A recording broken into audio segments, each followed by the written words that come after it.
สบายดีมื้อนี้ KPN มีเดียนำพาทานมาอัปเดตเบิงจุด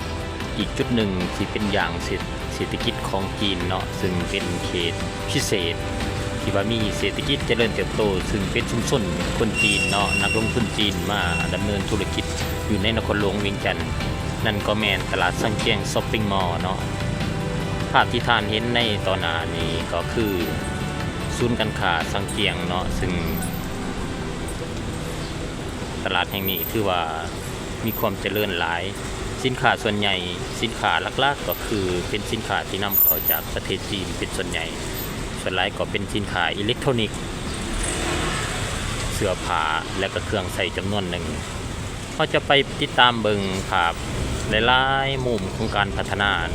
ที่มีการเจริญเติบโตอย่างต่อเนื่องในเขตเศรษฐกิจแห่งนี้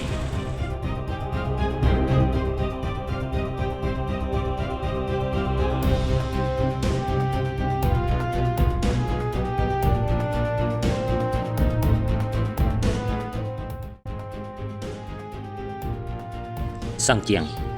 งมาร์เก็ตถือเป็นหนึ่งในโครงการหัวมือและการลงทุนที่ผลเด่นของนักลงทุนจีนอยู่ในสปป.ลาวซึ่งได้รับการพัฒนาและเติบโตอย่างต่อเนื่องในตลาดหลายปีผ่านมานี่คือปัจจัยหลักและพิเศษในตลาดซังเกียงกลายเป็นศูนย์การค้าที่ให้ความสำคัญคือ 1. ศูนย์การค้าขายยกขายย่อยที่ใหญ่ที่สุดในตลาดซังเกียงเป็นแหล่งรวมสินค้าที่นำเข้าจากประเทศจีนโดยตรงเฮ็ดให้มีสินค้าหลากหลายประเภทในราคาที่จับต้องได้เช่นเครื่องใช้ไฟฟ้าเทคโนโลยีโทรศัพท์คอมพิวเตอร์และอุปกรณ์เสริมต่างๆเครื่องเฮือนเครื่องเฟอร์นิเจอร์อุปกรณ์ตกแต่งบ้านเครื่องครัวและเครื่องก่อสร้างเสื้อผ้าและแฟชั่นต่างๆเครื่องนุ่งห่มเกิบกระเป๋าทั้งขายยกและขายย่อย 2. การยกระดับพื้นฐานโครงสร้างตลาดจากตลาดดังเดิม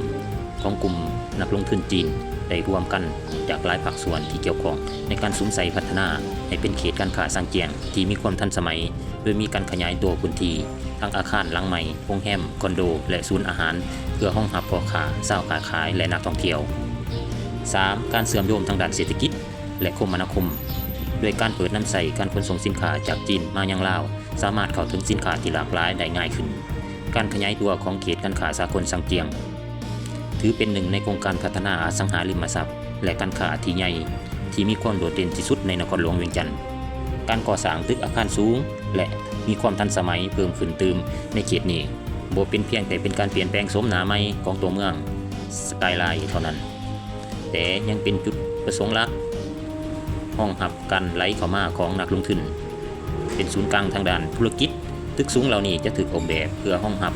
เป็นอาคารองค์การออฟฟิศทาวเวอร์ที่มีความทันสมัยเหมาะสำหรับการลงทุนของบริษัทต่างๆต่างประเทศโดยเฉพาะนักลงทุนจากจีนและประเทศเพื่อนบ้านที่เขามาตั้งสำนักงานใหญ่หรือสาขาในลาว